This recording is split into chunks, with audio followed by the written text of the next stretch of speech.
Welcome back. This is episode number 3 of the Frome CC Lockdown podcast, and probably the most popular podcast in Frome, isn't it, Reggie?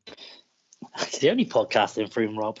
No one else wants to listen to anything else, do they? No, I don't think so. Well, I don't think there is anything to listen to, mate, to be honest. I mean, given the response we've had, the reviews we've had, it's been, it's been pretty good, isn't it? Oh, I haven't seen the reviews, Rob. But you're in control of the account, so I can't see it. Yeah, good point. That's probably for the best, mate. But, yeah, there probably is, to be fair. So, as you've already heard, with my co-host Reece Croker, tonight's show we've got first team captain joining us a little bit later, Mark Sanger, who just found out has burgled himself second place in the monthly draw. So something's going on now. I don't know who drew that one out. And Nick Larder, who is the chairman and third team captain and just general all-round decent bloke. And we'll have Bart's coming on in a sec, which we will introduce. But Reggie, before we get to that, I'm going to tell you something now. You're not going to believe this. Come on, then. I'll tell you something. We've raised over £2,200, which is unbelievable. Everyone that's donated, we can't say thank you enough. It's just at the end of the day, it's just me and Reece talking a bit of nonsense and a bit of cricket into a microphone. So thanks so much to everyone that has donated. But Reece, yes, there's someone out there right now listening to this. They just sat, probably got themselves a beer or a cup of coffee, and they're listening to us now, and they haven't donated. I bet they haven't. Mate, honestly, there's going to be someone out there. They'll be sitting there thinking, oh no, this is episode 3. I've really enjoyed episodes 1 and 2, but I've not donated. So those people out there, just pause now. We'll hang on for a minute, pop some information in, and we'll crack on in a minute. Brilliant, thanks for that. All right, well, we're up to date now, Reggie, aren't we? Yes. Reg, should we tell the people out there listening about Back in the Middle for Mind? Oh, man, my calves are in all sorts of trouble. Man, we've just done a bit of a plug for our own show. The guys over at Bath Cricket Club, the captain Sam Mount, started a great scheme. Well, I think it's a great scheme anyway, called Back in the Middle for Mind, where they're trying to raise money for Mind, the mental health charity. Great cause, and what they're doing is they are running a 22-yard shuttle for every run they scored, and 20 for every wicket they took last season. So Reggie and I have been giving it a go this week. Reg, how's that been going for you, mate? Yeah, it's tough, mate. It's tough. It's tough, but I've got up to 505 in 3 days, man. I'm quite happy with that. I can got a few to go. There'll be some skeptics out there that might think that you haven't been doing it, mate. But I do have video footage ever since Boris gave us the green light to meet up in a park. Me and Reggie have been training 2 meters apart, and mate, yeah, awesome effort from you. I've managed to finish mine yesterday with you, as you know, and I think it's a great cause, great initiative, and it's it's all busy. So those of you out there listening, give it a go, nominate someone else, and hopefully we can do a bit of good with our lockdown time. Definitely. Should we get into the show, Reg? Just as well, aren't we, man? All right. Well, our first guest today. Each week we've done a Twitter poll. Last week, who won it last week? It's Pot. No, Josh Cantrell. Josh Cantrell, is it? Of course, yeah, because he got his whole family together. How could we forget? Yeah. There's Josh. So this week, leader in the polls. We had a lot more votes this week, which is great. It means people are engaging a bit more with the show, which is what we want to see. But our guest this week is opening bowler, opening partner to you. Some would say the best looking man in Frome, and he is in Frome now. And that man is Tom Barton. Bart, how are you, buddy? I'm not too bad, mate. How are you? Yeah, I'm pretty good. What are you doing with your time at the moment? Much the same, really. Bit of work. Not much else. Not much else you can do, is there, really? A bit of cycling. You've moved to Frome now. Moved to Frome, yeah. I've got a question for you. Oh, go on. Ever since you moved to Frome, have you got lost getting home? No, mate, actually, no. You have got history. Didn't take long. No. Just for all the ladies out there and well, gentlemen as well. What is your exact address, Butts? That'd be up, wouldn't it? We'll get it. We'll tweet it out. But thanks for joining us on the show, mate. We better introduce our second guest. He's sort of the top of the tree now, I suppose. Chairman, third team captain, bar manager, changing room sweeper. Grass. Anybody think his name is Nathan Barnard? Christ. Mate, he doesn't have an in-swinger like Nathan Barnard. No, that is true. It is, of course, our chairman, Nick Larder, joining us. Can you hear us as well, Nick? Yeah, loud and clear. How you doing?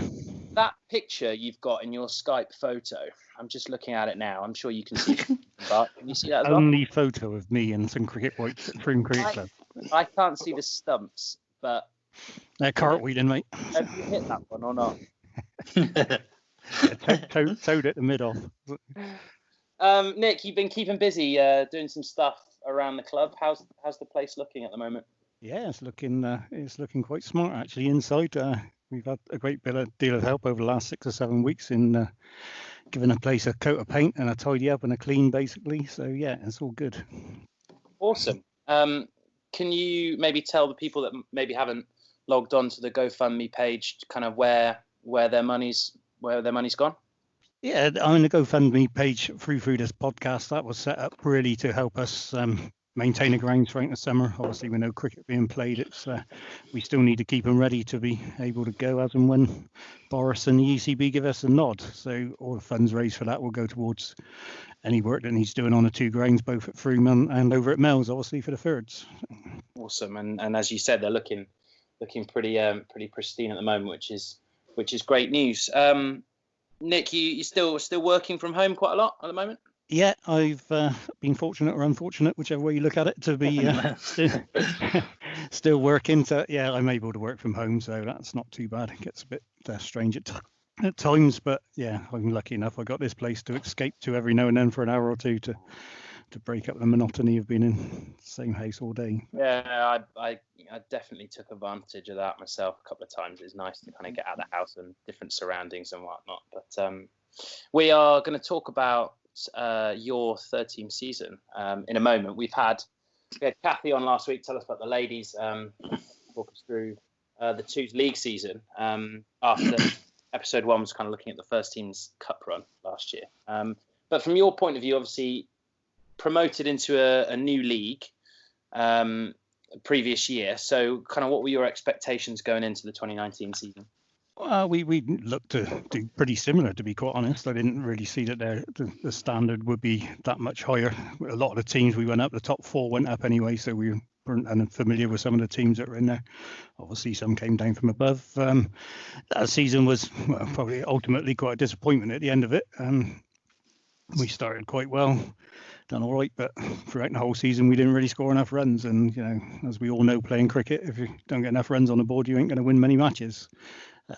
We won 5, lost 13 out of the 18 games. But the positive side on that is that in Division 6 North of the Somerset Cricket League, we fulfilled 18 games of cricket, where a lot of other teams were conceding and that. So, from that point of view, absolutely brilliant. We got 11 players out every Saturday, by hook or by crook sometimes, but we did. And, ultimately it was disappointing results towards especially the second half of the season. But, over and above that, to be running a third 11 after numerous years of not having one here at Frome is ultimately good. The ethos of the side is to try and bring some younger ones through into senior cricket. We're being quite successful with that. Obviously, this year may have a bit of a knock-on effect with that, with no cricket being played so far. But we also, the nature of the freeze is that we enjoy our cricket. Whether it's young players, teenagers, right through to us old 50 pluses that are playing still. We have to do that because it's very easy, especially for the older guys. If they're not enjoying their cricket, then they're probably not going to turn out week in, week out. That's from the freeze point of view, that's a really good place to be. Yeah, I mean, you're obviously your chairman now, so you kind of oversee a lot of those committee meetings. But before that, when we used to sit in those meetings together, we spoke about the idea of having a third team, and it did seem like something that was a long way away at one stage. So I think the fact that you got 18 games of cricket in is amazing. And perhaps most importantly, you said you won 5 games. 4 of them happened in the magical month of June. In June, yes. We won't talk about after that. Defeated cricket by getting 4 consecutive happy hours. I guess from a cricket playing point of view, obviously results aren't necessarily always the most important thing. But do any games stick out for you from the season? Yeah, I mean, we had some good. Probably the biggest win of the season was down at Bridgewater. I've played down there many times for Frome and very rarely come away from there with a win. It was the wettest week of the year, I think, and we drove down there without a hope in hell because we, not unlike you lot, we have to play on the parks across the road and not on a main ground. I don't know, mate. We've played in some pretty ropey locations. Have you ever played at Wellington? Wellington, what a dump! Cheddar. Cheddar. Oh. But yeah, we went down there. We turned up and they were literally cutting the pitch as we turned up, and and it was a horrible day. But it rained all the way down, and as ever, once we got there, the sun came out, and we got a game of cricket in which I expect on days like that, it really needs someone to stand up and play a crucial knock, doesn't it? Well, you try to. Did anyone don't talk about the first ball, but yeah. Ladies and gents out there, if you are listening, I had no idea which game Nick would come up with, but I did look through the games where he scored more than 30, and I've got so and there wasn't many. The fact that Bridgewater away's come up is of note. By and by, it's about winning games of cricket, and as I said, I've played down there many times for Frome over the years, and very rarely come back with a win. So to get one down there was quite sweet. Well, yeah, especially after last week, Reggie and I were talking to Potts about his season, and how crucial the game down on that same ground was for them. It's a tough old place to go and play cricket. We know that. But yeah, it was a great day. We got up to 140 odd and on a pitch which wasn't bouncing above ankle height pretty much all afternoon, and skittled them for 100. I think it was at the end of the day. So I think we was quite fortunate to lose a toss and they put us in, which was probably the best way around it because the pitch was so pock-marked and disturbed by the end of the game. You didn't know what the ball was going to do anyway. So it was that was a top day really. And then the week after down at Cheddar, lovely ground. We had a great day down there, probably the best team spirit we've had for a long time, and it was good fun and a few giggles, and come away with another good win. So it's not all doom and gloom, but we have some good times and we have some giggles. Yeah, spread betting on whether Brace will get how many balls Brace last, and talk about that then. I mean, obviously for your threes, Potts and I spoke a little bit last week about what it's like to have a selection meeting with you, and you have some days where you sit there quietly because you got a team, and other days where you with a face on because you haven't. What's it like, in terms of keeping the team spirit and all that kind of stuff going when you've got so many changes each week? It's always difficult at times, when you're bringing players in, especially sometimes last minute. But in all fairness, our team spirit has always been good right the way through. In the last 2 years, I haven't a freeze. Like I say, I try and make it as enjoyable as I possibly can for all, and try to keep everybody involved, especially the younger ones. Because at the end of the day, they're the future of the club, and we want them to come back and play for the next 10, 15 years, which I certainly won't be. I like to think that the one thing we sort of do reasonably well at our club is sort of make new players feel welcome. I'll bring Barton in maybe to this discussion. So as someone who joined in 2017, what was it like for you? Kind of the first few weeks, months, whatever at Frome. That's terrible. Had to face Neil Dredge in Ridlington. It's horrible. Yeah, not the best. No, yeah, it was great. Very very welcoming club, definitely. And I knew straight away that I'd chosen a good one. Really good bunch of lads. So yeah. I think we've probably not had that sort of massive influx of players coming in, but I think we've been very lucky with some of the characters that we've had come in. I mean, Nick, you must have had 25, 30 players, something like that, this season. Who kind of stands out for you in terms of what they did on the pitch, and then maybe what they do off the pitch? Well, it's we do have a lot of players coming through the ranks, but Steve Baldwin has been absolutely awesome this year, both in his bowling and as a team player. Brace, as much as I love him, and I've played a lot of cricket with Dave Bracer over the years, he's marvellous with everybody, and he gives us a giggle and a laugh, which is what you need sometimes especially in a dire place, especially when he tries to stop the ball with his feet at short extra cover. But no, it's good. We bring people in. I try to involve people as much as I can. Again, with the younger ones, I try to get them to think about the game, not just come in and bowl and have a bat. Especially the bowlers. How are we going to go? How are we going to get these batsmen out? And try and work on a game, and we make it enjoyable, and we always make sure we stop and have a drink and a chat afterwards. And obviously, just quickly getting back to the season, obviously everything kind of boiled down to that sort of Super Saturday, if you like. At the end of August. Saturday, yeah. Well, not Super Saturday as it turned out to be, but with the 2s and 3s both having massive games. It kind of a real sort of tense scrap down at Uphill Castle. I mean, what can you? No, it was absolutely. It was a great game of cricket. To be fair, we let them have probably 20 or 30 too many for a bit of sloppy fielding. But chasing 205 on the last day of the season to effectively stay up was a tough ask. We were going quite well, and it ebbed and flowed. And ultimately, unfortunately, we came up a little bit short. But again, I couldn't ask anything more than what everybody tried to do on that day. And there was no, yes, it was disappointing to lose and could have faced us with relegation. As it stands, it didn't. We stayed in 6 North, but it is. It was a great game of cricket, and it's nice to be involved in those late in the season. So. Yeah, definitely. I think obviously we'll probably get about 30 in that one as well.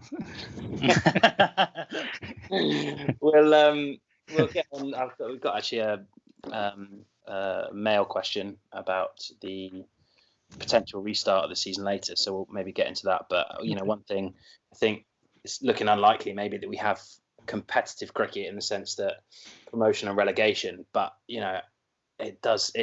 If you are in a battle at one of those two ends of the table, it makes things so exciting going down the stretch. And hopefully, mate, you'll be battling at the other end of the table come. Let's hope so. August this year or August next year. Well, I don't know about August next year. We'll decide on that over the winter. Obviously, we don't know anything more really, details-wise, about what we're going to be able to do, down the club. But if anything changes, hopefully Nick will be able to sort of come on and maybe talk to us a little bit in a couple of weeks about ways that we can sort of get back into cricket or or whatever, if you're happy to do that, Nick.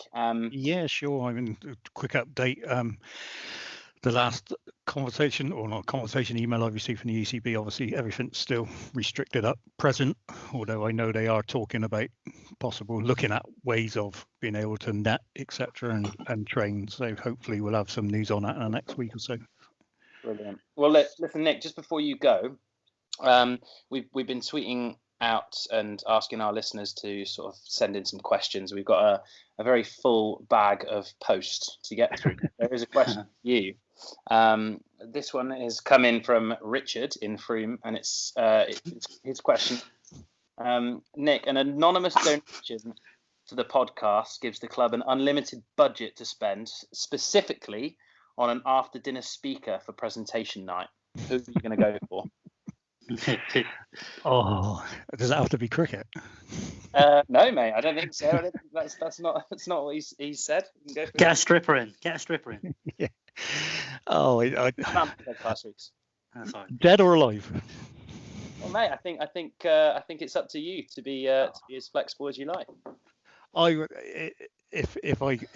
If I could have somebody that was no longer part of this world, unfortunately, I would go for one of my heroes as a childhood, which was John Lennon. So, John Lennon. Okay, off nice the cuff choice. one, but I reckon. loved the Beatles as I was growing up, and yeah, sporting hero, Kenny Dalglish. So, Kenny Dalglish, yeah. we probably wouldn't be able to understand him, much like Richard from Frome, probably. He was probably the last time Liverpool won a trophy, wasn't he? Yeah, absolutely. But what about you? Who did I go for? Richard from Frome might do a good job himself, to be fair. I don't know. Have you heard his? Didn't you hear his story from last week? Oh, maybe we'll come back to you, Bart. Have a little think. Listen, Nick, thanks so much for coming on the show, and hopefully we'll all be sort of catching up down the club in sort of a few weeks' time, and we can do this all in person. But till then, mate, look after yourself, and we'll speak to you soon. No worry, guys. Take care.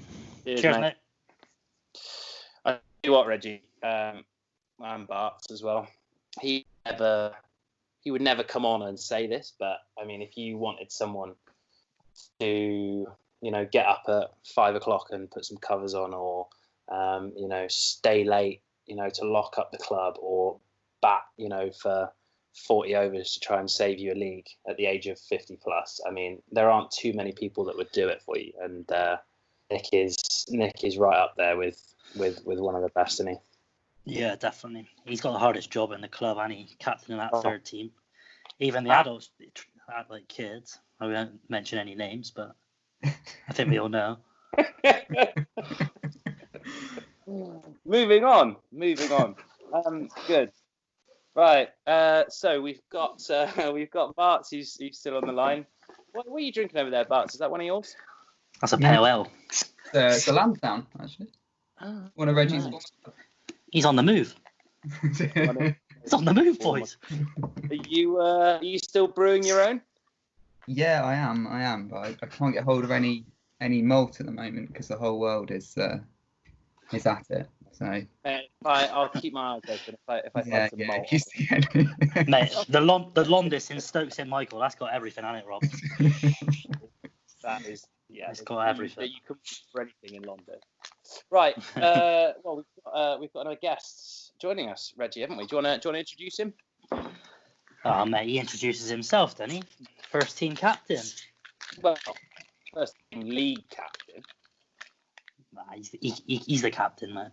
He's not the captain. He's our leader. I mean, there is one undefeated first team captain, and there's one defeated. That is right. So, second best first team captain at the club. Is that a good way to introduce? Equals. Oh, Sparks, are you there, mate? Hello, mate. All right, chaps. Oh, clean sweep. They all come on. Mate, we're getting really, really good at this. Yeah. Really good at this. Hey, Sparks, you can't moan. We brought you in nicely. Didn't say anything too mean. Didn't start with the story of you getting whacked for 31 and over. I'm really nervous. I'm nervous now because that last time it was so predictable. I don't know what's coming. You don't need to be nervous, mate. We do have, like I said, a lot of mail to get to, but we'll save it later on. Obviously, in episode 1 of this podcast, we spoke about the cup run, which was obviously unexpected and pretty special. But I guess, Sparks, from a league point of view, that was very much the goal at the start of the season, wasn't it? Yeah, it probably makes it a little bit more difficult knowing that you're expected to do it, because obviously no one comes down from the league above, which obviously made us favourites from finishing second year before. There's always that little bit more pressure when you're expected to do it, but it kind of helps when you've got someone taking 70 wickets, and from one end you got someone taking 40 wickets from the other. I'm not going to talk about your Barton, but don't think anyone got 70 league wickets today. I think he's rounding up there, isn't he? 60 did they, Bart? 60? I don't think so. I can't remember.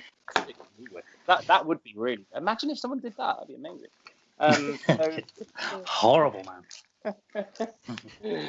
So yeah, I mean, I think from my point of view as well, like there's definitely more pressure. Felt like more pressure this year than it was in 2018. Because obviously the year we had in 2016 when we went down was so bad.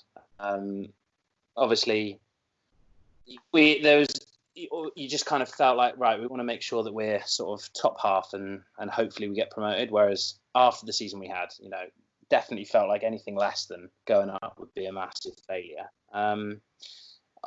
We try not to give Reece too much praise on this podcast because there's just no need really. He's been hearing it non-stop for the last 6 months. So why don't you tell us about what kind of bowler our other guest is in terms of giving him the new ball and asking him to sort of run in up that hill every week? Oh, he loves it. He has to run up the hill every week. He likes it a little bit more when the wind's blowing in his face. He tells me it starts to swing a lot more. But some of his field tactics he likes to put in place are a bit questionable. So I have to stand at mid-off next to him just to keep him under control. He's got to have 2 slips. Got to keep 2 slips in. But so you sort of you like to control your own field, do you? It doesn't really come across to me standing next to Smithy for 50 overs. No, I like to run a few ideas past Sparky. Usually, shall I run one back into him? Shall we have a 4th slip? The answer's always no. No, just do what you're doing. So seems to work okay. You just got to go and do it, mate. You just got to move them yourself. Yeah, you've got to be strong. Just say to him, no, look, mate, I'm bowling. I'll put my fielders where I want. All the 4 steps for you does seem a bit excessive because you don't really find the edge. Spend a lot of time walking around the boundary with Sparky, picking apart the opposition fields and saying, what are they doing there? Why haven't got anyone at mid wicket? He's bowling it halfway down. You and Reece weren't around in 2016, but you should have seen some of Sparky's fields. We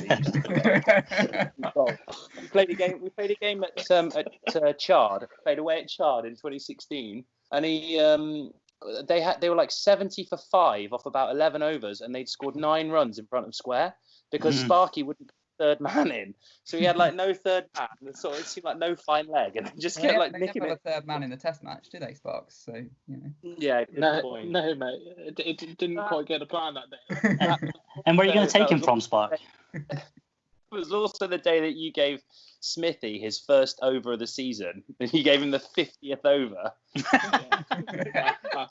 I miscounted. Yeah. So he can give you stick butts, but always have that in the back of your mind.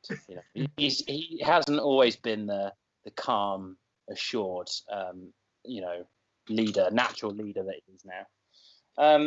Me and Reggie were trying to talk about some games from last year to kind of think to bring up on the podcast, and it seems like the games that we played that we won were all fairly straightforward. I mean, nothing really stands out. I mean, I think the first game we played down at Yeovil was, it was pretty dicey for us. In terms of first game of the season, you want to make sure you get off to a good start and all that sort of stuff. And we found ourselves in a massive hole. Luckily, we did have a couple of guys to sort of dig us out of a hole that day. I mean, Sparks and Barts, in terms of getting the season off to a good start, obviously we were sort of 90 for 8 there. You guys put on a decent partnership of sort of 35-40, which kind of got us to respectability. What do you guys remember about that day? Let's start with you, Barts. I just remember me and Sparks meeting in the middle every over and saying, what have these jokers above us been up to? Seemed pretty flat to me. Yeah, good. Cheers. Thanks for that, Sparks. I'm glad you brought this story up because I weren't going to mention it. But, it was a good little partnership at the end by me and Bart, so I'll take it. I think more the bowling side of it probably showed how we went about our business all season. We were really aggressive, taking wickets. I think because we only bowled I think we just bowled the 4 seamers. I think I bowled 1 over. So we were quite lucky that we bowled them out. Otherwise, it'd have been left to me and you bowling them at the end, at the death. So we kind of got away with it, but... Well, I think it's sort of a recurring theme, really, as you said, in terms of the way games went. Because in 2018, you and I, Sparks, we bowled a lot of overs, but it was very different this year. Reggie and Bart's, as you said, the wickets they took just got us off to a flyer so often that we didn't really need to worry about it. And especially when you're defending a small total. I think the guy probably stands out. I know Bart's picked up 4 for, but the 3 key wickets in succession in this game from Nels was really significant. I mean, he's just, for you as a captain, having you've got Reece who bowls his 3 overs before he's gassed, and then Bart's from the other way. What's it like having Reg the first change? It's quite handy. It's quite handy until he tries to shine both sides of the ball. Look, He's he's not the best bulb in the box, is he? But he's he's handy. He's another one that likes bowling up the hill into the wind for 10 overs straight as well. He's magic, Neil Dredge. He's something completely different that no other team have got in their locker, and we can bring on second change, third change. I think sort of as we go through, we're not going to have a look at all the games by any stretch, but like you said, the bowling was very much key in the start of the season. I think just one guy I want to sort of talk about kind of in general is Sam Croker, because in the second game of the season he sort of made the first of what was 4 or 5 like really, really important match-winning contributions. Again, Ironhead, who were up towards the top for a lot of the previous season. We didn't really know how they were going to be, but chasing a low score, he was the only one who got in and saw us through, and he did that on several occasions throughout the season. Reggie, I guess from a brother's point of view, what kind of changes did you see in Sam this year as opposed to the year before? Oh, what sort of changes? I don't know. I think he definitely hit the ball a lot further, he definitely backed himself in what he could do a lot more, I think. But I think me and Sparky are going to take the credit for it. We had a chat with him before the season, and basically just we took the pressure off him, didn't we, Spark? And I think he really benefited from that, to be fair. Yeah, mate. We've taken all credit for every single run. I think the year before he was a bit in and out of the side, so we just had a little chat with a couple of players at the start of the year, just give them a bit more of what their roles are going to be, and make sure they're not going to get in and out of the team. I think he benefited probably most, and just looked comfortable at 3. Yeah, and I think I'd say the same for a couple of the other guys actually at the club. I think of sort of the likes of Joe Smart and Ryan Gullock and maybe 1 or 2 others. I think a lot of it's down to belief. I think once you play that once you get that first like big crucial knock out of the way, I think you realise actually you do belong, like you can do it. And you just saw him grow in stature as the season went on. But did you get one of these little chats, little pre-season chats? No, I don't think I did actually. No. I think everyone else had one. I had a text, I think, or hey, mate, can you give me a call later? And I just don't. We haven't got it together.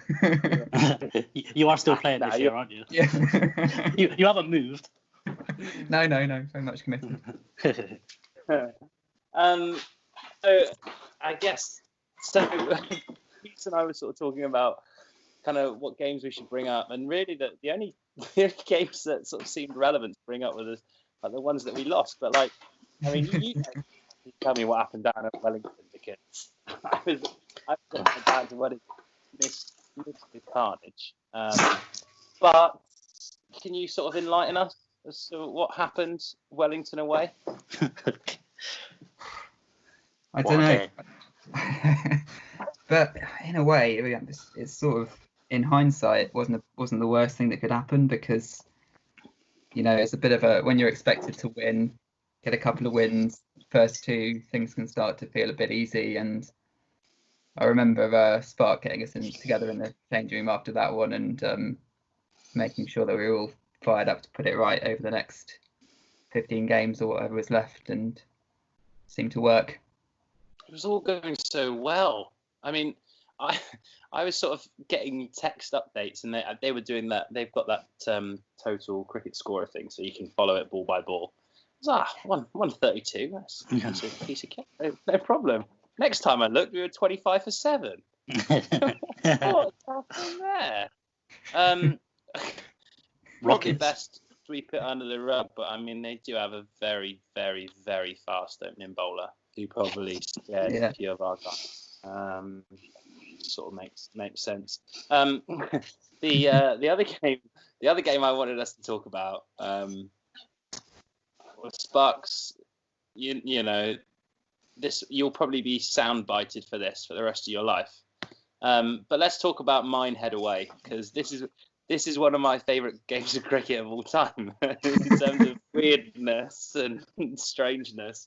So, for the listeners out there who are thinking, who maybe don't follow Frome CC, this is the tale of the tape from Minehead away. In summary, Buki, the legend that is Buki, smashes Reece's first 5 balls for 14 runs, and then gets out, caught mid-on. Reece then takes 7 wickets en route to reducing Minehead to 28 for 5. And then Sparky spends the next 35 overs shouting 300's par, 300's par, 300's par, as their number 7 smashes us all over the park. And they end up getting nearly 300. And we don't, basically.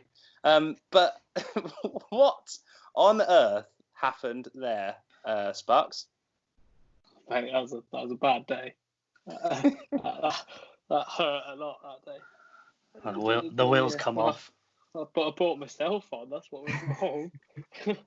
It went a bit messy when I come on the ball. They found it a lot easier. I don't know what happened with it. And they got a bit chopsy that day, and it just made me speak a bit louder. And they only got chopsy because you were getting chopsy. It backfired at me, that one. But a little bit. It's not the first time. It won't be the last, I'm sure. It's just Fridge, who was so ill because he'd booked a holiday down at Butlins, hadn't he? And Butlins kicked him out because I can't remember his paragraph. I can't remember who it was. Like, it was all of them. They were like throwing up everywhere, and Butlins like no, get out, out. Got the leave, like a plague victim. He'd been kicked out, and then so he had to come back down to play cricket, and he looked awful. And there was just a moment when he stood at deep square leg, and someone like sweat went out to him or something. Oh. And the ball hit like, and like I went through his legs or something. Like, what is happening? Like rolled off a floor, they're getting whacked around everywhere. And he wouldn't even go and get the ball, would he? He just sat there. He wouldn't even move. Someone had to go and get it from mid wicket. Oh God! Hey Sparks, was 300 par? Mate, they didn't even get 300, and that was far too many for us. All I can remember from that innings was me and Neil Dredge nearly come in the blows, and I was actually scared to get back in the changing rooms afterwards. Yeah. I thought he was going to kill me. Were you trying to change his field? No, I just told him to bowl it a bit shorter. Just kept bowling half volleys and getting whacked. I think there is definitely one thing, like a positive, that comes from this game. For me, I think when we played a game down at Bridgewater in 2016, which sort of similar farcical results in terms of like the toss for one, which we won't get into, Sparky, and then Bridgie then getting 300, and I went into the change rooms at half time and said, look guys, we're in a relegation scrap here. We haven't scored 250 all season. Like, we're not going to get 300 against one of the best teams in the league. Let's just try and get 225, because 5 points here will go a long way. And, a lot of sort of chest puffed out, and people were saying, no, we're going to go for it. And we ended up getting bowled out for 90 and went home with nothing. But as it happened, if we'd have got 150 in that game, that would have been enough to keep us up. But in this game, I remember Reggie and I when we went out to bat Reggie, we felt good about chasing the runs down, and we got to 113 without loss. But when you're chasing a big score, a few wickets go, it gets harder and harder. But I think what was really good about the way we then went about it and approached it, it was like a change. We thought, actually, we might lose this battle, but in order to win the war, we need to change what we're trying to do. We're not going to chase it down. And then we set our stall out to get, first it was 175, then it was 200, then it was 225. We came up one short because Sparky blocked out a maiden. And two off 11 balls when we needed about 3 off the last. Promoted himself above Neil Dredge, I think, didn't he? He'd have got that in one ball. Look at that. Although, I'll be honest, Neil, I'm sorry if you're listening, but I think 11. I think 11 is your comfort zone, mate. That's.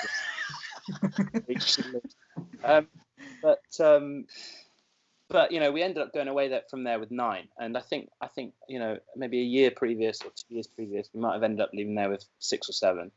And obviously, it doesn't make a difference in the end. But I think the mentality sort of showed what kind of a side we were turning into.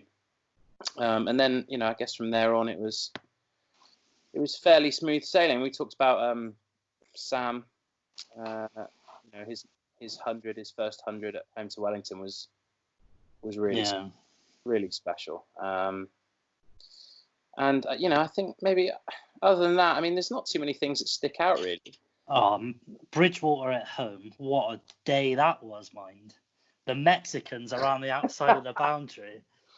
That was a great day. So basically, Bridgewater, we were supposed to be playing Bridgewater 2s, but the 2s were round, but they weren't playing because they're all dressed as Mexicans in sombreros and ponchos. So they sent their third team to come and bowl against Scott Lewis, which was carnage.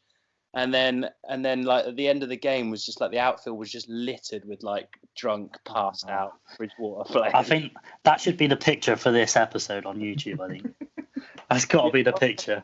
I'll find it and get it up. No problem. Obviously,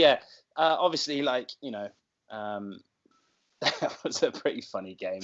I think the other one that sort of stands out as being quite funny was the last game of the season, which we'll get to in a minute. But are you an underrated batsman? Let's just start there, shall we? No, if anything, I'm an overrated batsman. Because obviously you were tasked with batting everywhere from sort of 1 to 9 last season, but your performance opening the batting at North Petherton would suggest that you should be batting a lot higher up the order, doesn't it? Yeah, well, either that or it suggests that I'm good at playing and missing and not nicking it. Well, you did nick a couple to the slip. They just that's true. Yeah, that's true. But they had a bit of heat on them, so on a quick deck. It was interesting though. It's a different game against a new ball, isn't it?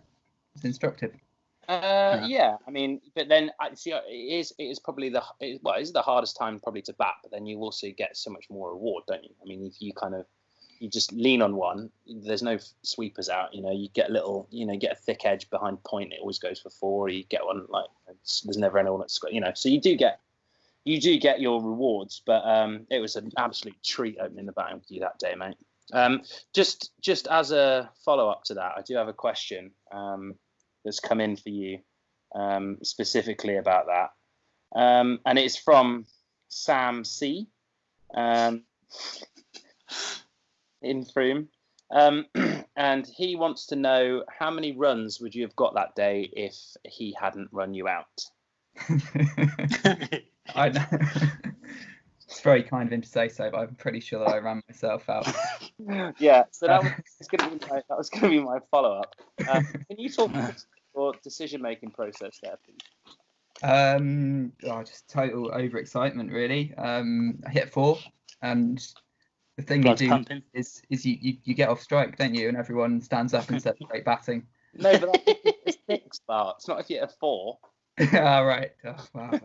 See, I just don't know the drills really at the top of the order. Totally overexcited and ran myself out. It's a shame. I think I could have got 50 maybe. You pushed it at short extra cover, Yeah. who was a matter of feet away, and ran. Yeah, not a great decision. Still, it's better than Reece's catching at first slip on that occasion. And Sam Croker managed 84, another really good knock. I guess we'd sort of won the league by that stage, but it was quite funny watching North Petherton get relegated on the same day, wasn't it, Sparks? Yeah, I enjoyed that one. seeing as we'd already won, it's probably the worst game of cricket I've ever been involved in. Yeah, it wasn't great. Seeing them lose and be at the bottom was quite enjoyable after a few chants from the fans over the previous years. Yeah, shame, innit? Shame. They'll enjoy the Monmouth Scientific though, won't they? They'll tear it up. Last time of the season was away at Taunton Dean, and I've been waiting for this for 3 episodes to talk about it. So, Reece. No one's ever got 60 league wickets for the club, have they? No. When we went to Taunton Dean, you were on 58 wicket. Yeah. By the way, before we get into this, if any of you think that getting 58 league wickets is a good achievement, you're mistaken. It is so far beyond a good achievement. It's unbelievable when you consider that the maximum amount of overs you can bowl in a game is 10. To average more than 3 wickets per game, especially as a seamer, when you might only bowl one spell, is unbelievable. So we will definitely say that before we talk about your massive bottle job in both for this game. So did you feel nervous going down there? Yeah, definitely. Only because everyone made so much hype about it, I guess, but it didn't help with it. It pissed down with rain before the game. We didn't warm up. No. So I'm not in the right frame of mind to start with, Rob. And then we've already touched on it in episode 1, but where was Andy Veal stood? I mean, where was he? You can't stand on the edge of the ring and expect to carry at Taunton Dean. I'm sorry, but I don't know why he's in there in the first place. To be honest, you see him drop them. I think it's because he had a couple of pints on the way down. And Sparky wanted to hide him out of the way somewhere. Yeah, but I mean, listen. Andy Veal stands at second slip and he stops them, so he slows them down well. But he's not much of a catcher. So I think what he's done over time is just take more and more steps back, so he can't stop them. So they don't get there. Don't hit him as hard. You're on 59 wickets, and I've spent the last 2 overs telling Vila to stand, come on, come up, to the point where I was like, well, F this. I'm just going to stand where I'm going to stand, and you just stand where you want to stand. And he was level or behind me at second slip, and the ball sort of got to him on the half volley. But in all seriousness, obviously we went to the league dinner, and you picked up the league player of the year, most wickets in Weppor, and all those rewards and awards as such, so well deserved, if you like. But when you look back, I mean, do you look back at it with pride, or is there a little tinge of regret? Oh, I fucking hate it. Oh, Reggie! Just could have tried a bit harder. It's always you. 49 minutes. Sorry. Oh, I need a new coat. This is ridiculous. No, but yeah, I do hate it. What you do? Should have tried harder. Well, listen, I guess I'll go back to, I think the game that really did cock it up was Street at home with the hamstring injury and didn't open the bowling. That's where it was lost. Didn't you get 5 wickets anyway? No, only 3, mate. I could have got 5. But I gave Watsy the new ball. He scuffed it up and then it wouldn't swing. Did you come down the hill, Barts, that day? Did you still go up the hill? Still come up the hill? No, you refused, didn't you? Well, got used to it now. I did have another question on the topic for you, Barts, if you wanna get to that now, which is, from your own personal point of view, do you think it suits your bowling to go up the hill? Would you prefer to go down the hill? Especially if the wind's blowing in a specific way. Yeah, I mean, I'm more about the breeze than the slope, actually. Yeah, if the breeze is coming across, that's the end I'll choose. I never get to choose, of course, but sometimes Reg chooses the wrong end. You got to hope. I think I often say to Reggie. I mean, Reggie, you know what he's like. He's stubborn. He's a stubborn mule. But there are definitely occasions where, the slope is such that it naturally helps Reece to go sort of up the hill, even if it's only slightly up the hill, so that he can sort of swing it away from the bat. And then, of course, that helps you when you get the sort of, when the ball's not swinging so much, you naturally sort of deck it back in a little bit. I mean, is there never, ever a time, Reece, where you think to yourself, actually, maybe it's better for me to come up the hill and let Barts have the breeze? Never. It's never even a question. Wherever we're playing, I get the choice. What would I have to do to tip the balance there, Barts, and get choice of ends? You need to grow about 6 inches around the waist. You need to get a bit bigger. I can work that. You need to get better on your pranks. Then you can. Sparky, Become vice captain. Sparky, we know Bart is obviously a very modest chap, but obviously when there's a bloke at the other end taking 59 wickets, can often get a little bit. You can forget maybe that the guy at the other end has bowled an unbelievable number of overs and taken 32 wickets. We spoke about Neil coming on first change, but I mean, what's it like having Barts at the other end? I mean, he never says no, does he? No, mate, it's fantastic. We've got to do what we like. It's really easy. It's really easy to captain, mate. You've got a guy who's whistling around people's noses from one end, and you've got Barts who hoops it around corners at the other end. It's quite an easy job to captain. A really, really good off spinner to sort of bring into the attack if things do get a little bit off key. Who has his fingers blown off because he can't catch properly? No, I had my thumb blown off this year because I could catch properly. down at Wemden, thanks for that. Don't we get any thanks? Stood too close. I did point out to Reece that when we were doing our back in the middle for mind sprints, I would have done at least 60 more sprints if Reece could catch a cricket ball. So, at the end of the day, I suppose I've got to say thank you for your I'm not having that because. What do you mean you're having that? You're the worst lip catcher. Listen, I said to you, Wemden away, I said, right, Sam, go and slip. You went, no, I'm not. I'm Reece Croker. I'm standing all over the floor. And then the same thing happened at North Petherton. Reece, mate, just give it. It's harder at second slip though, isn't it? No, he was the only slip. He was first slip. Yeah, it was like right, okay.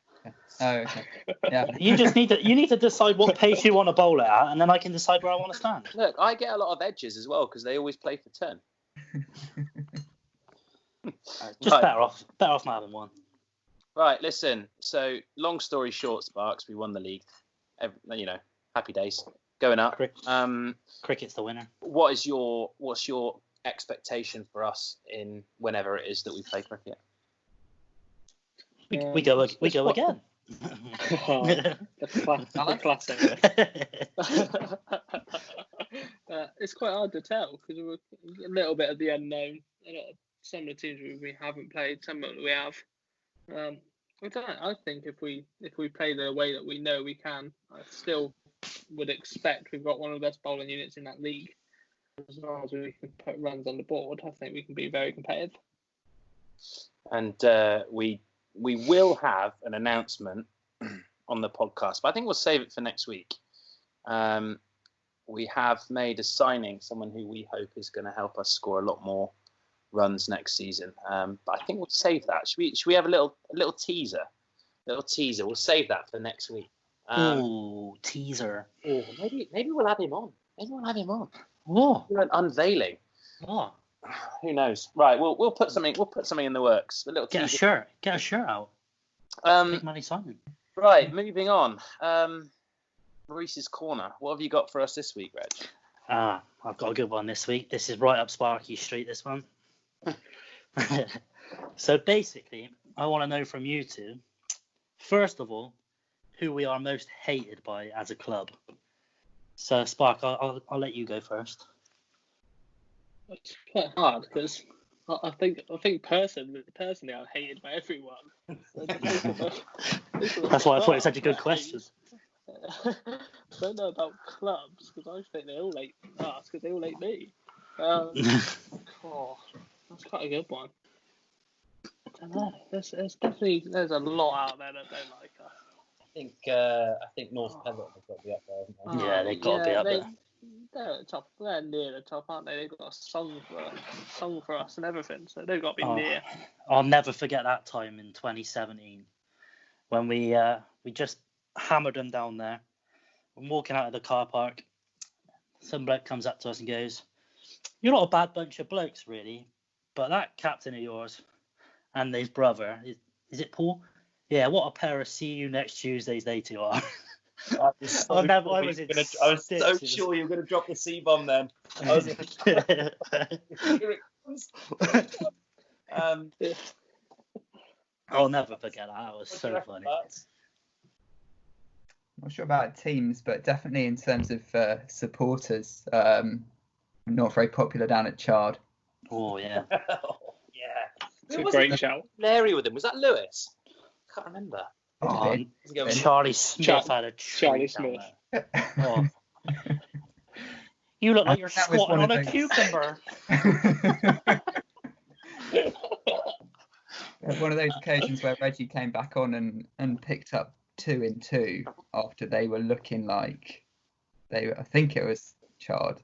They were looking like they were going to win, and Reggie got 2 in 2, and they were a bit quieter after that. Although then Sparky, I think, ran through the last 5. Mark Sanger, Pfeiffer on the dust bowl that is Chard. None of them done. It was. I think it was great captaincy at 100 for 1.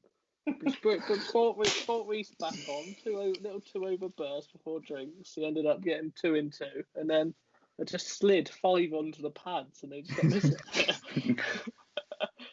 4 LBWs. I don't know about teams that hate us, but I think the team that we've come up against who hate themselves the most has got to be Uphill Castle, hasn't it? They just hate you. Every week, Louis. Well, who loves us the most? I mean, obviously Sparky and half the Wemden lot sort of spend their sort of summer evenings together, just sort of doing what they do. Or tweeting, retweeting. Yeah, just all that sort of stuff. Who loves us? Who do we get on best with, do you think, as a club? Umpires. That's true. We do well with the umpires. I think they like the way we go about it. apart from when you get a fucking warning against Yeovil. I like you're potty mouth for that. I sneak up behind them and just like tickle them behind the. Please, like whoa. I don't know. It's difficult. I don't think we've got anyone. There's not like real hatred between 2 clubs, but it's like individual players, isn't it? It's like Ford, do you at Yeovil, Reg? He's your guy, isn't he? Which one? Ben Ford. Because you got told off for screaming in his face, didn't you? I've never loved anything more in my life than taking that catch. I could have ran off the pitch after him, just shouting in his face. I wouldn't have had no problems with that. What about you, Spark? Who's top of your hit list? players. There's plenty of them. I did enjoy the John Darwood wicket in the 5. That was a nice one. I just enjoyed laughing at him as he was walking off, thinking, "You are a bell end." Oh, I'm sorry. I'm sorry. But who's the one guy? The one guy. Well, they might be listening to this, might they? Don't worry about that. That's how we're getting all our views, mate. It was good to pick up Gordon in the 2020 final. Oh yeah. You don't like him? Better, but no, I don't mind him. He's very annoying to bowl at. Where he sort of flicks it through mid wicket a lot. Yeah, that's all day. Just bowl at his head. Those low hands. Sparky took the catch and launched it up very high, and it landed on Smithy's head. Yes, I think this was overlooked in episode. It did. Did he have a helmet on? No. No, standing back, mate. Obviously. Oh, I forgot about that. Oh, Yeah. that is episode 1 all over. I forgot about that. It was I a forgot about that. concussion. He was then flat on the floor when he could move. Sam thought he's gonna have to keep.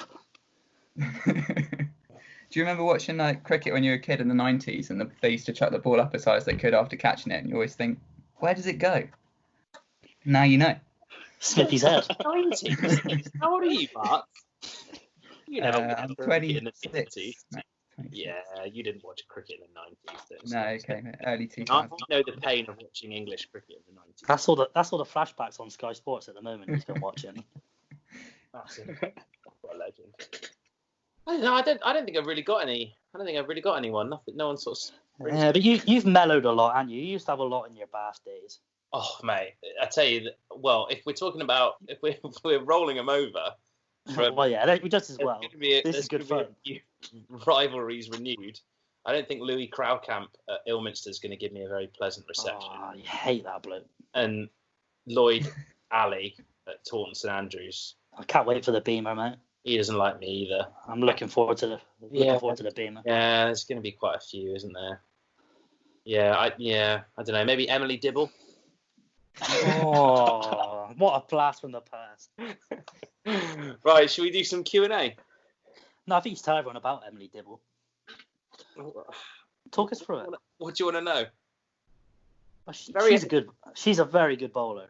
Yeah, so what's the problem? I got out to a good bowler. All I'll say is it's very difficult to concentrate when you've got a box full of deep heat. The annoying thing is I bought a massive tube of deep heat for the last home game of the season against Bridgewater, and I was going to stitch up Fridge, but he kept because Lewis got all those runs, he kept sliding himself down the order. So I never got the chance to get him back. But Paul Sanger, if you're listening to this and you think this is over,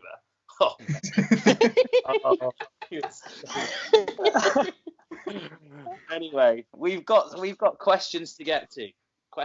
So, I don't know if I can ask this one.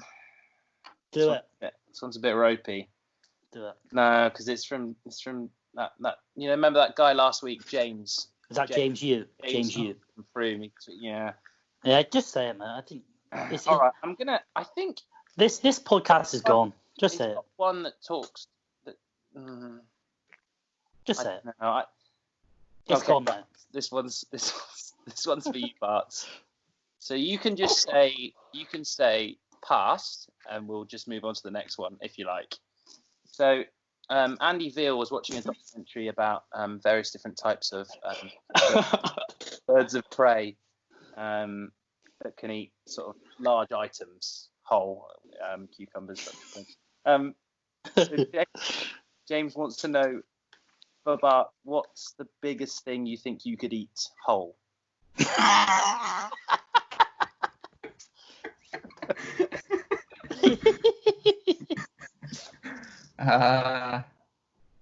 I don't know. An apple? You think you could eat an apple? Oh, No, Oh, no. that's amazing. wow, you're going to make someone very happy, Barts. Right. Should we move on from that one? That's Yes. I want to know what Sparky thinks he could eat, Hall. Oh, mate, I'm passing. What about you, Rob? Uh, I bet you could take a banana. yeah, it's mushy, isn't it? It's mushy, I reckon. You get it in, just mush as it goes in, no problem. Easy. Moving on. Spark, this question's for you. It's also from James. And he Has said, he got nothing better? well, obviously not, no. I think we asked him. He says, if you were an animal and could be someone from Frome CC's pet, what animal would you be and who would be your owner? Oh, yeah, good. Very good. What animal and who would be the owner? You've got to be one of your teammates. You've got to be their pet. So what animal would you be and who would be your owner? Come on, Sparky. Think about who's going to look after you. Good question. It'd have to be a dog and probably Reggie, because I'd probably be well fed. I don't know. There won't be any leftovers, though, He's mate. more likely to steal your food, isn't he? There won't be any leftovers. And he is lazy as anything. He's not taking you out for walks. If you're gonna be a dog, you want to be Sam Croker's dog, surely. Oh yeah, he does. He's got good practice of walking dogs. He'll look after you. Should we? That's a great shout. Should we send that question over to Bart's as well? Yeah, I think so. Yeah. Bart's, you've got to be someone's pet. And what pet? Maybe I'd be a parrot, maybe, and I'd be Sparky's parrot. I'd just sit on his shoulder and tell him where to move the field. Nice. Nice. That's lovely. I think what we can all gather from this is that nobody in their right mind would want to be James Unwin's pet. Absolutely not. No, definitely not. He would definitely put his finger somewhere where they shouldn't. Oh God, Reece. That's ridiculous. All right. Okay, so I've got a question for Bart's. This one's from Josh. Also from Frome, actually, funnily enough. Josh C. Yeah. I mean, we have reached all corners of the globe, but odd that the questions are only coming from Frome. Bart's, what is the best spell you have seen bowled in a Frome shirt? That's a good question. You can say one of your own spells if you... Imagine if I did that. Do it. Neil Dredge has bowled some really good spells. And he does it quite regularly as well. But when he can be bothered to turn up, obviously. But probably Reggie, actually, for the first 5 wickets at Minehead in that farcical game. Yeah, that was because it was properly flat. I mean, yeah. I think the 5th one in that sticks out only because it came to me, but you bowled a short one to their number 6, I think it was their captain, and he sort of like gloved it off to me at slip. Yeah. And I think on a pitch like that, only real pace was going to trouble anyone. And that was a hell of a spell. Man, I think it'd be hard pressed to top that one, to be honest. Sparks, you got anything?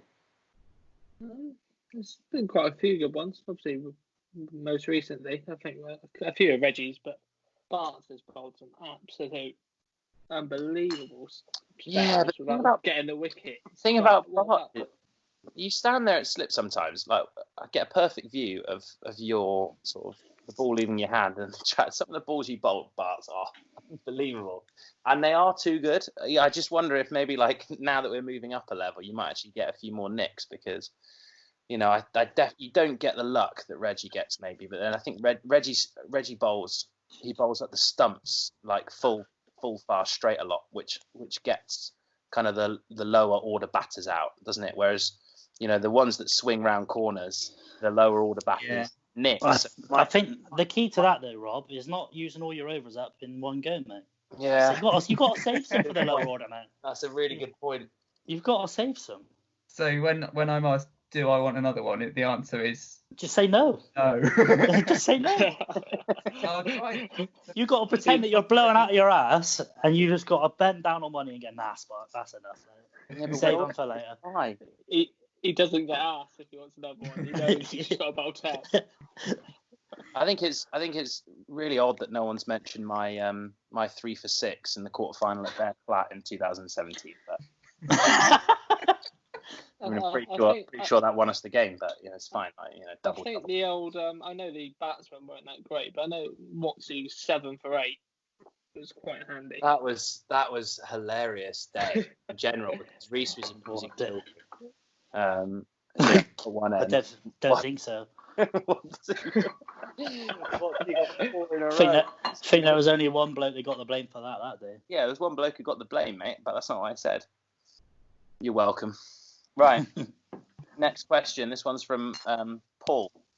And he says... Is he from Frome? It doesn't say, mate. Actually, I think he's from Queensland. Oh, yeah. Nice. Worldwide. Question for all.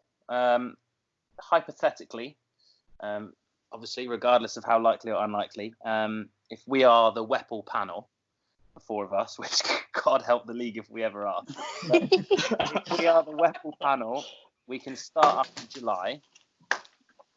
How would you propose to restart the league season?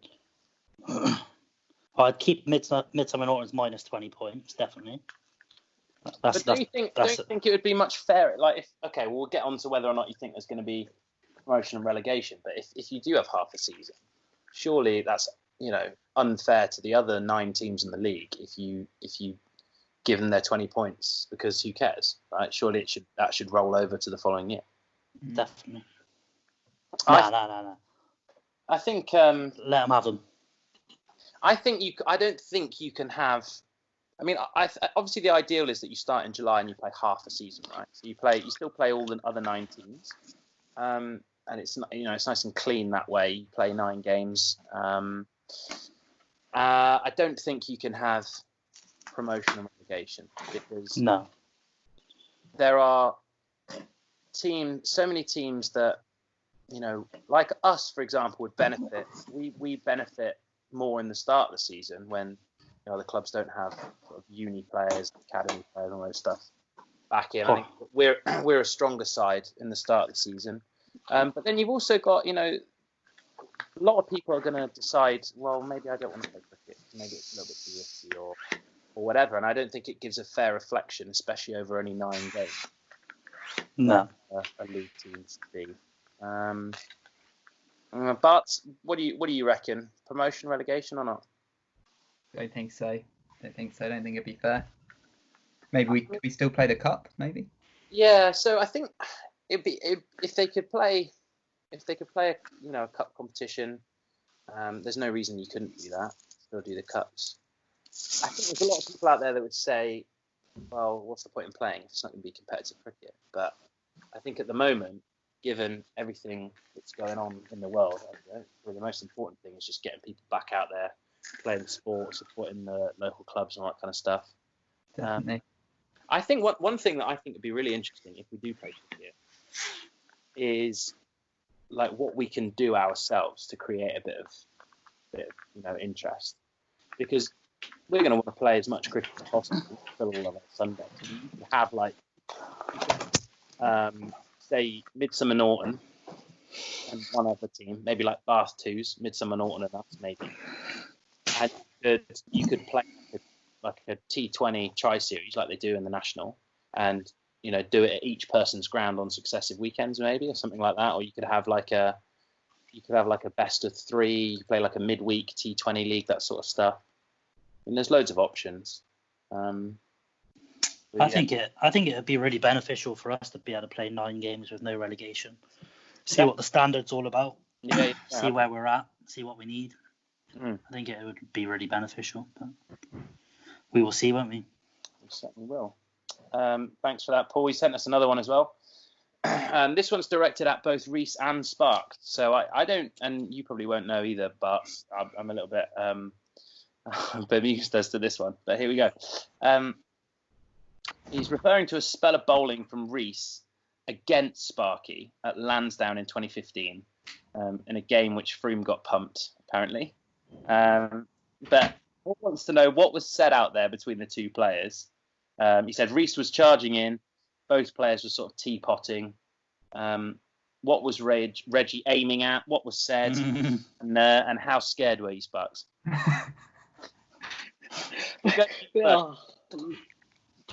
Lansdowne, all home. I think we were about 80 for 9.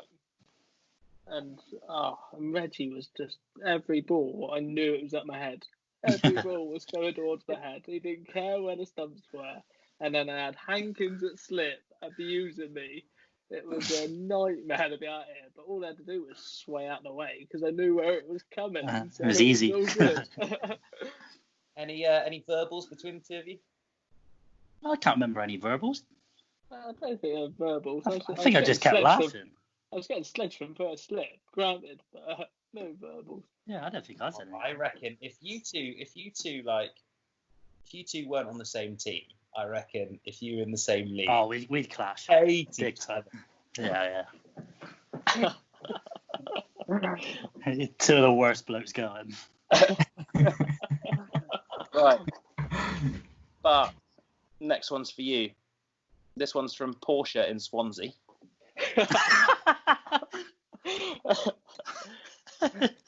She says, 5 minutes before you're about to air on a question of sport, Phil Tufnell phones in sick. Who from Frome Cricket Club do you bring in at short notice onto your team? To replace Tufnell? To replace Tufnell, yeah.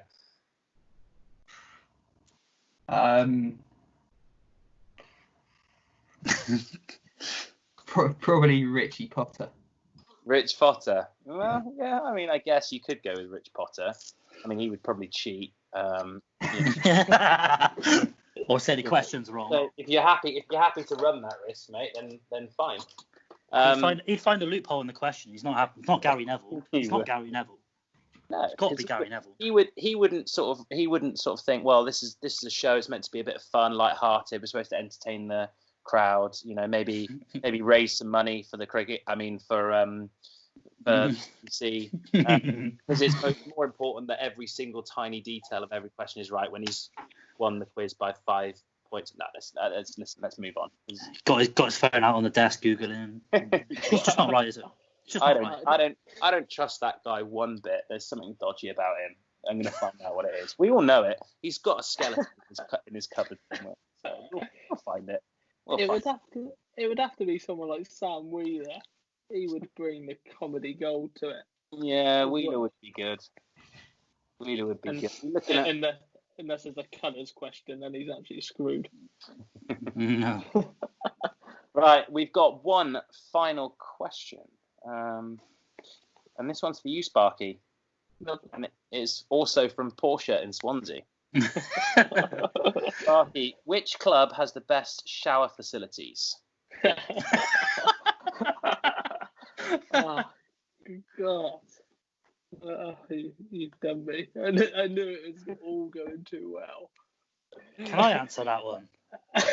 Well, clearly I'm going to have to pass it on. I mean, we've definitely washed you in the shower. I'm going to have to say Frome because you chucked me in there. So. Reece? As much as it's a long way to go, Minehead is a great shower after the game, I reckon. Yeah, I thought they were outstanding. I do like our showers, but you have to get in there. You got to get in early. You got to go far left because if you're downstream, obviously it's not a great place. But I do like ours. What I would suggest though is I think the pressure's nice, but like a dial instead of a because it's just always it's annoying on it, trying to sort of and also maybe a blind in the dressing room as well because there's a lot of people can see in. Yeah, that's true. But then we've got a lot to offer as a team, haven't we, from that side of things? So. Yeah, me especially, but yeah, I guess we have. Right. Well, what is that noise? It's my the pump for the football earlier. Reece and I went to the park earlier, as we said, to do a bit of running around, and then afterwards the Colford cap, put the gloves on, and went in goal. And I was firing some shots in from a very safe distance, I should add. And we can find a ball pump, could we, Reggie? But I'm glad. No, anyway. Right, look, we're going to have to start winding this down. So, as we said before, obviously it's been an amazing sort of response so far from the good people out there of Frome. Sparks, as club captain, got like a message of thanks or or whatever for the people out there that have helped the club along.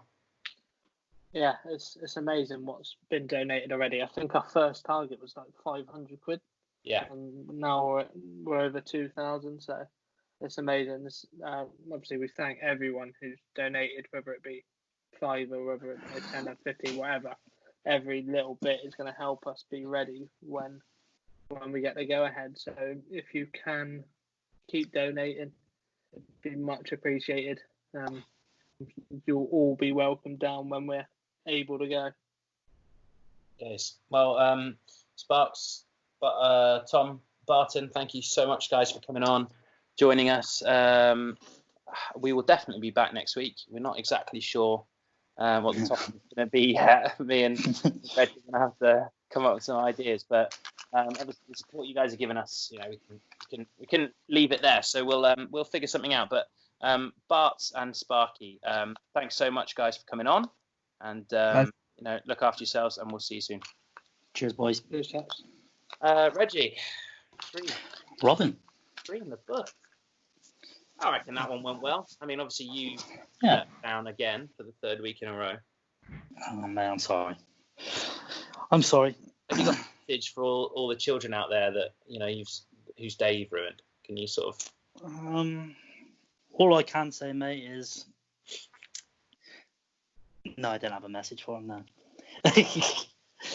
Sorry, is that what you're looking for? Yeah, we're looking for a sorry. Apology. Okay. I mean, we sort of made it past the hour mark.